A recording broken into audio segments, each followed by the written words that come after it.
So good morning, everybody. For the next 30 minutes, I'm going to be your guide through the global media landscape. But first of all, I want to start by asking you all a question. If you think back to 2020, specifically your time in lockdown, what's one word that you would use to describe how you felt?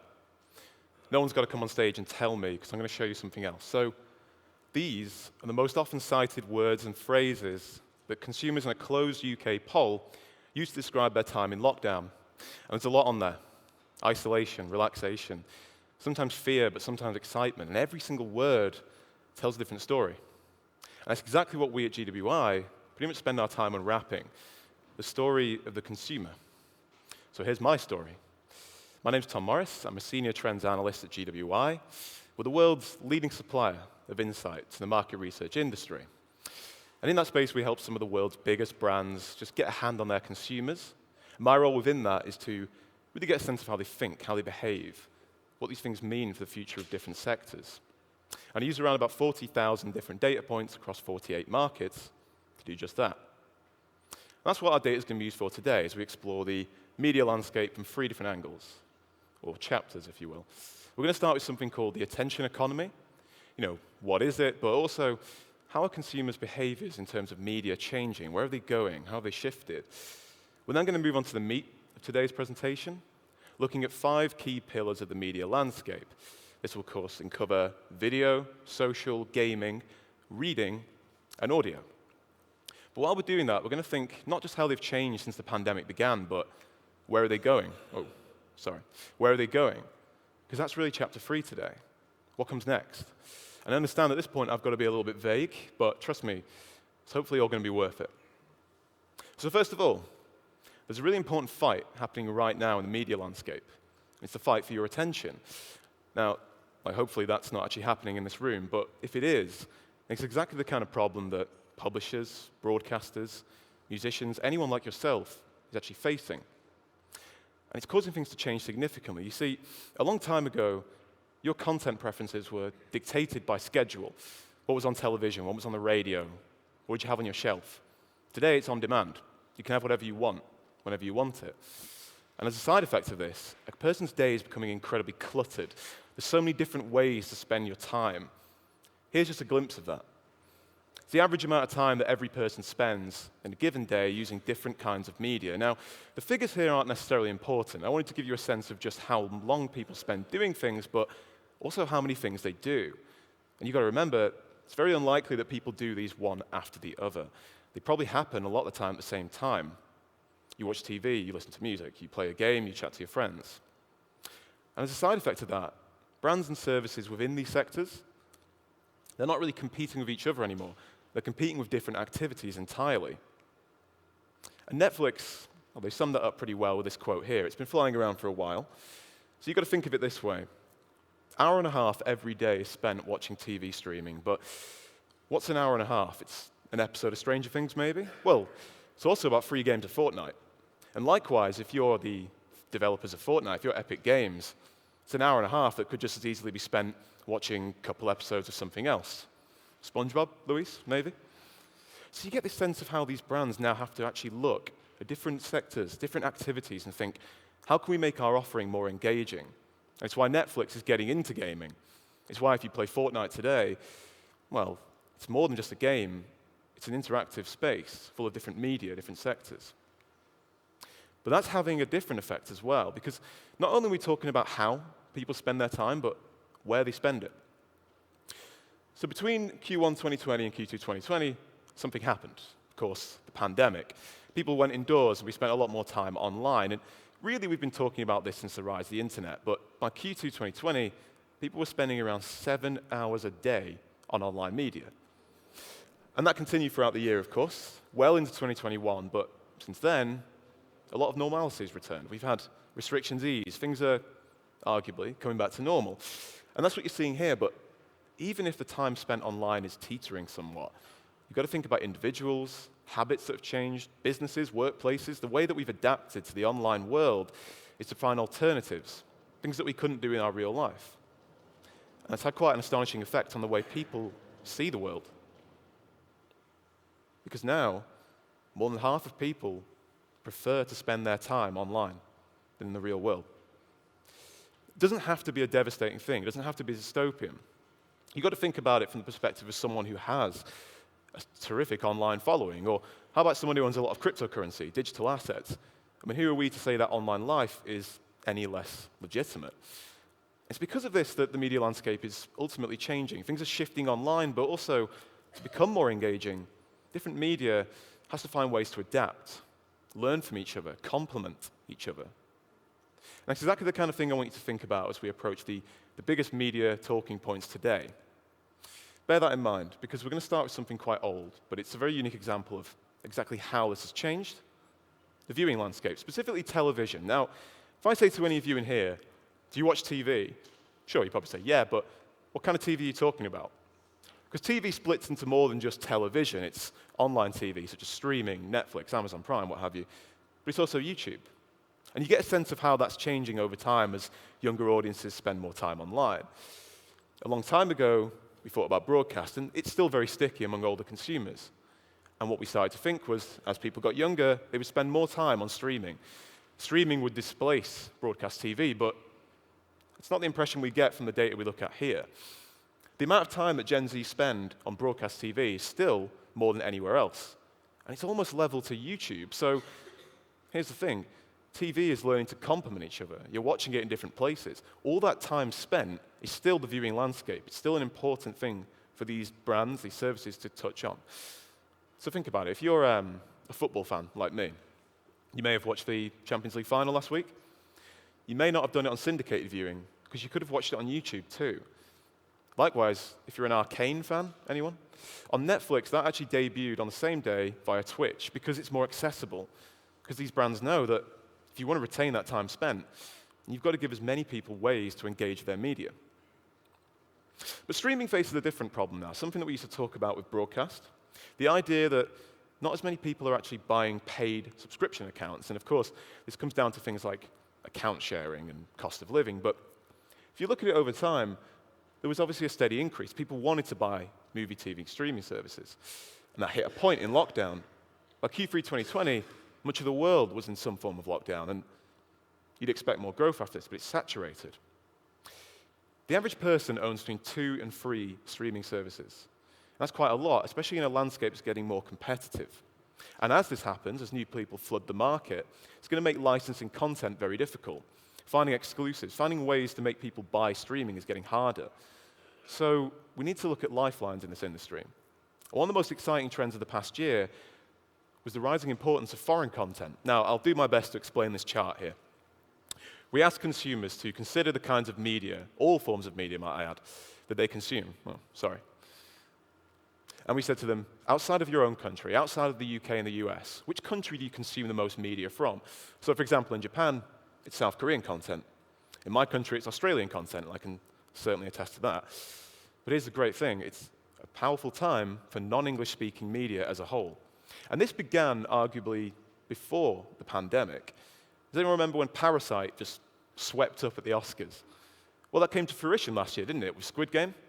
South Korean content absolutely battling away at the Netflix charts. And the same thing's happening in television too. Anime, the fastest growing genre that consumers around the world like to watch. And it's always had a strong foothold out of Japan, but that's happening in the West now. Likewise in music, reggae, Latin, K-pop, fast-growing music genres that people like to listen to outside of their respective home markets.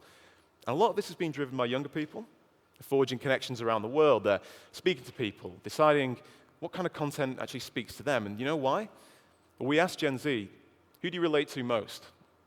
And they said people their own age, ahead of people who speak their own language. So they're forging connections in a new way, but it's having another effect. Because we have to talk about what is arguably the fourth arm of TV viewing, something called short-form video. And we can't talk about that without mentioning, of course, TikTok. And we have to talk about TikTok because it's on something of a meteoric rise, and it's getting other social media services, getting quite scared of it. And Mark Zuckerberg, the Meta CEO, sums it up quite well here. Especially that part of how people have a lot of choice for how they want to spend their time, and they're choosing it to spend it on TikTok. Now, you think about it. People spend around 2.5 hours every day on social media. That's more than they spend watching TV, playing games, listening to music, any other form of media. So when an app like TikTok comes along and says, we're going to retain all that time spent, steal it from other people, it's only right that it's disrupting the social media landscape. And the reason it's because social media is changing. It's stealing Facebook's thunder, and you've got to think about why. Because short-form video was never really something we had on social media. If you've been around since the beginning anyway, it was a nice to have, sure, but look at what effect it's having. Outside of China, the number of people who use TikTok has grown 35% since 2019. And you can see it better with these Google search results. I wanted to test the popularity of platforms over time, and you can quite clearly see that Facebook's losing out. TikTok is making some impressive gains, but Instagram stayed quite steady. And if you go back to that quote about what Mark Zuckerberg said, it's because he understood the problem. Meta didn't have the best year in 2021, and they decided to zero in on short-form content, increase their offering, make it more engaging. And of course, that's why Instagram's managing to potentially stay the waters. So we had a look at what kids are doing. What's their favorite social media platform? Well, it used to be Facebook. Just a year ago, kids age 13 to 15 said Facebook was their favorite platform. In just the space of 1 year, it's become TikTok. And again, Instagram holds strong because it's managed to actually integrate short-form video into its content offering. If you're an Instagram user, you may have noticed this quite recently. Likewise, Facebook, it's not their second favorite, it's not their third, it's the fourth. So it's losing popularity because it can't integrate video as quick as other platforms can. So what's the growth opportunity here? Well, let's have a look at people who use these platforms and how many of them are using it to watch video. And of course, Instagram, Facebook, we've just discussed them. There's plenty of opportunity there to integrate video. But even a business networking tool like LinkedIn attracts nearly a third of its own users watching video. And that says a lot about the way the landscape can change, about how different media can impact each other. Different media like video and social media, or gaming. Because gaming is on something of a very rise itself. It's growing in popularity. And if you think about the nature of gaming, it's changed quite a lot. It's arguably kind of a form of social media in its own right. But we'll get to that in a second. I just want to talk about the actual popularity of gaming for a minute. So a bit of a POV for all of you. It's March 2020. You can't go out. You can't see your friends. You can't go to the gym. You can't really do anything. But you use social media to talk to people. That's fine, but social media isn't quite engaging enough. It doesn't replace your time with friends. So a lot of people turn to gaming, and that's what you're seeing here. Number of people who played games on any device. And between 2019 and Q2 2020, it was soaring. Okay, so it's teetered down afterwards. As of Q1 2022, as many people now play video games as they did before the pandemic. But you're missing something really important here. In that time, in that huge bump, it was massively transformative for the landscape. So just how popular was it? Well, I wanted to give you a sense of what kind of a talking point it was, and I compiled Google search results once again, this time for the most popular media releases of 2020. Nintendo game Animal Crossing, Christopher Nolan's film Tenet, the Netflix series Tiger King, and Taylor Swift's album Folklore. And it's no secret, obviously, who was the most talked about, who was the most searched. But Animal Crossing wasn't just the most popular, it's got a much flatter curve than the others, which implies it was in the public consciousness for quite some time. And it really came to a head when I remember seeing the Biden campaign. The Biden campaign using Animal Crossing as a place to spread political awareness, and that's maddening. A senior member of Congress running for presidency relying on a video game to spread political messages. So it made me think, are there actually different audiences at gaming than we think? Are there people playing it that we've never really uncovered before? And yes, there is. Between 2019 and Q2 2020, once again, driven by the pandemic, the number of Gen X and baby boomers worldwide who played a video game rose 19%. Now, that's quite interesting when you think about the history of gaming. It's been around for a hell of a long time. I got my first games console from my dad, who inherited it from his dad. But why do we always seem to think that games are related to people who are younger? Why do we always think of it as a young person's activity? Well, the pandemic proved otherwise. Now, around the world, gaming behaviors, as you notice, have returned to somewhat of a pre-pandemic level, but in some markets, they're bucking the trend. The US, one of the world's biggest gaming markets. And as you can see, we're well into Q1 2022, and almost as many Gen X and baby boomers are still playing video games as they were in lockdown. So the activity is open. Anyone can be a gamer. I wanted to get a better impression of, what does that actually mean? Like, how does that actually work today? Well, Wordle. Wordle's a fantastic example of this. Is anyone still playing Wordle? I know I am. I haven't done today's word, don't tell me. But here's the thing. It gave everybody a chance to experience what gaming offers, a kind of competitive nature, among people who probably don't even consider themselves a gamer. Moreover, it's actually quite telling when a news outlet, when the NY Times is paying a record fee to get hold of Wordle. Why? Because again, it's a media brand. They've got time spent to think about, attention. And all that time spent that could be playing a video game is now being done on a media website, on a news outlet. So it's a perfect way of transferring something to new audiences, making something more engaging, enhancing it. But it also made me think about the way gaming's actually going, because if gaming's so versatile, if it can fit into so many different sectors, then what does it look like down the line? Well, again, you've got to look at what the kids are doing. And they're playing two games in particular that really stick out. This is the number of kids who play games that have played Roblox and Minecraft over the past year. And as you can see, they're doing very, very well. But in particular, what I like about these games is they ask you to think differently about what is a game. What was a game 30 years ago, 10 years ago? A to B. There are exceptions, of course, but now something like Minecraft says to you, start at A, here's the tools, you decide where B is. Because they're creative spaces. They're places where users congregate from all over the world to build things, share things, actually create something more engaging than just a game. Now, I want to pivot a little bit from virtual worlds and talk about, the reading landscape. And I want to start with our own, in the news. Because news is very interesting. It's like a lot of other forms of media, it's now very much online first, and great. That makes it more accessible. Any age group, no matter what, reads more online press than they do physical. Fantastic, it's more accessible. That must mean it's more engaging, but no, because there's a catch. The number of people who read news in any format is falling. And a lot of that has to do with interest. The pink line here represents the number who are interested in news and current affairs. The white line, the number who watch it. And over time, we've had quite a busy year, especially if you think back to 2019. The pandemic came for us. BLM, the US election, the fallout from that, the climate crisis, and now, the war in Ukraine, as of Q1 2022. Now, here's an important thing to remember. Interest is often tied to, interest in the news, is tied to what happens in our world. It's not so much engaging, but it's a shocking story. And Q2 2020, locked inside your house, a pandemic, never seen that before. Well, that was interesting, and you can see that. More people were watching the news, more people were interested in it. But over time, there's an important thing to remember here. Because making the news more engaging is not achieved by more news. More coverage, endless coverage. Think how many stories and articles you read on the pandemic, and in a year like no other, where there was non-stop news, that had an effect. News fatigue.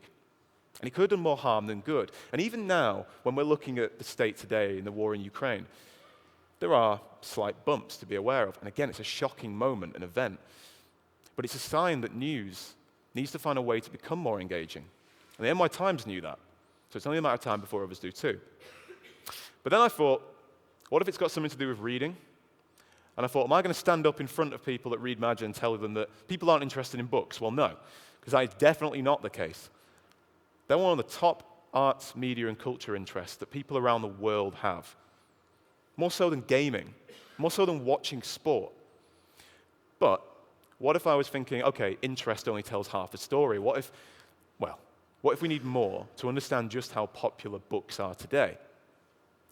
Enter Reddit. There's a healthy online discourse around books, and I wanted to think of the best way to prove that. So what I did here is gather the approximate number of subscribers on the following Reddit pages: books, gaming, TV, and movies. And if you haven't used Reddit, it's okay.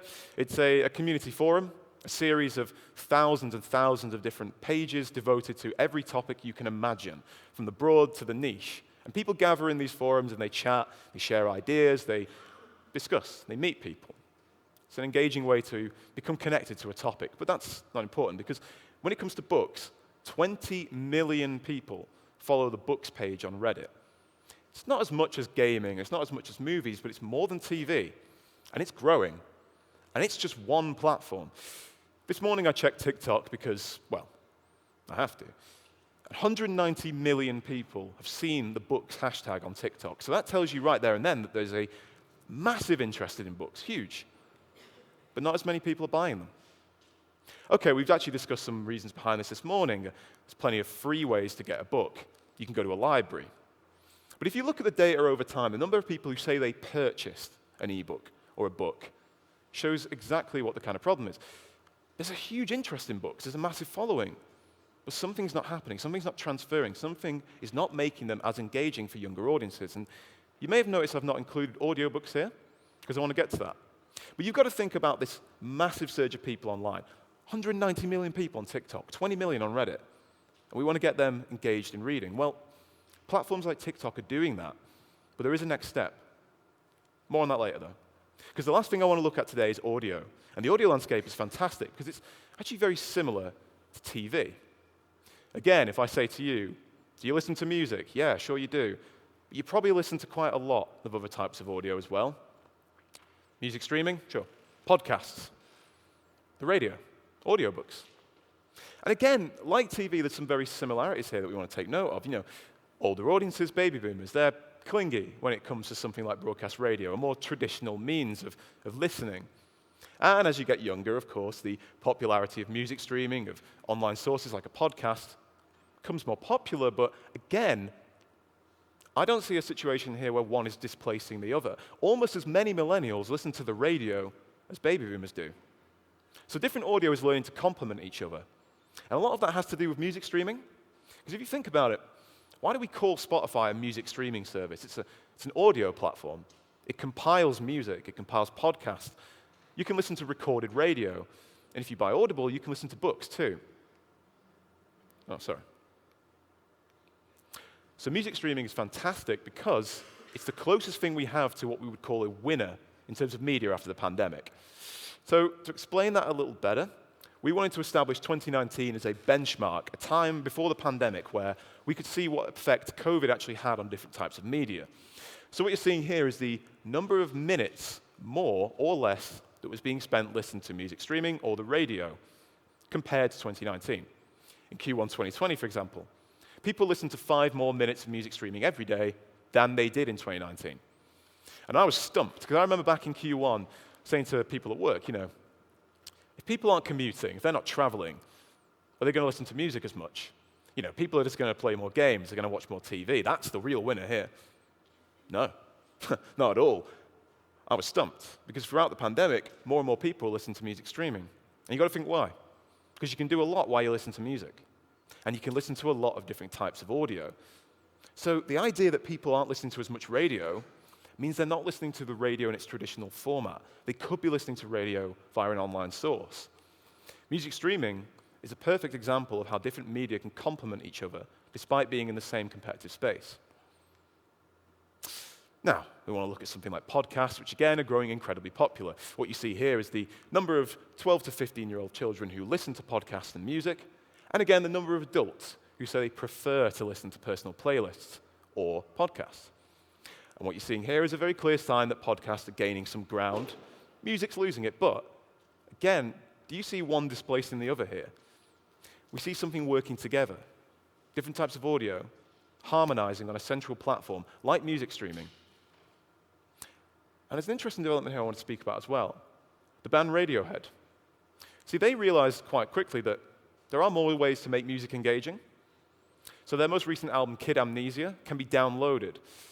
It's a form of virtual exhibit, but it's also a video game, but it's also an album. Could be anything. Media is learning to blur the lines a little bit. So when we return to books, that's exactly why audiobooks are so popular. They're a mix between what we'd say reading and audio. So it's a sign of how one thing can be made more engaging. We looked at kids who listen to audiobooks, and nearly half of them prefer listening to an audiobook than reading a book. So it's a perfect example of how you can actually make something more engaging, especially for younger audiences down the line. Now think about everything we just discussed here. I've used the word engaging probably more times than I want to count, but it gives you a sense of how media is working together, complementing each other. And that's really something that we're going to think about for the future. That's something that all media is thinking about for the future, and it's time for us to think about that. It's time to think about the metaverse. Now, How many people have heard this term non-stop? Because it's on the tips of every client I speak to at the moment. But if you haven't heard of it, that's okay. Because number one, it doesn't exist yet. There's plenty of people in this space, but no true metaverse exists. And the best way to describe it, well, the Matrix. It's a kind of interactive form of internet that you would access by virtual reality. Maybe a digital high street? No, the Matrix. It's virtual reality. That's what people want it to be. But it's the thing, no matter what analogy you use, we've got plenty of time to prepare, and everyone has time to prepare. Now, of course, this idea sounds like something that's very embedded in gaming. So when we ask different generations, are you interested in the metaverse? Younger people are at the forefront of that. But plenty of older people play games too. Plenty of media is not built with one demographic in mind, is it? Imagine if we made social media for one audience. Imagine if books were only written for one type of person. So the metaverse will not be the same. And as gaming has taught us, this kind of technology is being made more accessible, more engaging. So older people will definitely be on the bandwagon at some point, so to speak. But I want to look at that a little closer. Use an example of what we call proto-metaverses, existing metaverse spaces that aren't quite there yet. And among those people who are interested in the metaverse, we asked them, what are you playing right now? And these names came up. And I've mentioned a few of them: Minecraft, Fortnite, Roblox. I wanted to point to Second Life. Second Life has been around since 2003, which means its general user base is actually a bit older than the average person playing something like Fortnite. So one, it suggests that there's definitely something accessible if you're an older gamer, but also the developers, Linden Labs, well, they had a very different idea of what they wanted. They built Second Life, and then quite quickly the community around it blossomed into something else. A community where people live out authentic online lives, in addition to their own, but they know real people, they have real connections. Some make real money by paid jobs in Second Life. But then you think, okay, is the metaverse just going to be another one of these commercialized online shops? Well, we asked everybody, what do you want to do with it? Shopping was the 5th on their list. And you know what this chart reminds me of a lot? That chart that we looked at the beginning, how a person's day is split across different media. So in the metaverse, you're not going to spend your time doing one thing. Consumers don't want that. They want to watch TV, play games, go to live events. They already do a lot of these in games already. But even then, buy things, sure. Meet friends and family, work out, work, make investments. It's going to be so much more than that. A space where every single person, every single business, every single background can actually be at home. And the reason that we want to zero in on that is because that's been made a key part of the metaverse. Meta is a key leader in this space, and at their presentation last year, they said this: it's going to be created by people all over the world, and it will be open to everyone. It gives everyone a level playing field. Different businesses, different demographics. No matter what you're going to do with it, it's a place for you. And it's the future of media, and I put it to you, what would you want to do with it? Because I know we can imagine gamers building arcades, movie fans building theaters. How about 190 million book fans on TikTok building a library, making reading that much more engaging for the next generation in years to come? I understand that we've had to cover a lot today, and I just want to give you a very brief recap of that. So number one, we've obviously got more people spending time online and across different media. And what that means is that these brands, these businesses in each sector, they're learning to compete with new activities that never existed before. So to remain competitive, to attract new customers, they've got to find ways to be more engaging. And as a result, well, metaverses are rising. Hybrid media. Things like games like Fortnite, games which are more than just one type of media. And they're going to accommodate all kinds of media. So down the line, you can expect people will spend all their time on one platform across every different kind of activity and media you can imagine. Thanks so much, everybody. I understand that's, again, a lot to take in. So my email's on the screen right here if you want to get in touch. But I'm going to be around for the rest of the day. So feel free to ask any questions at any point, and hope you have a really great rest of the week. Thank you.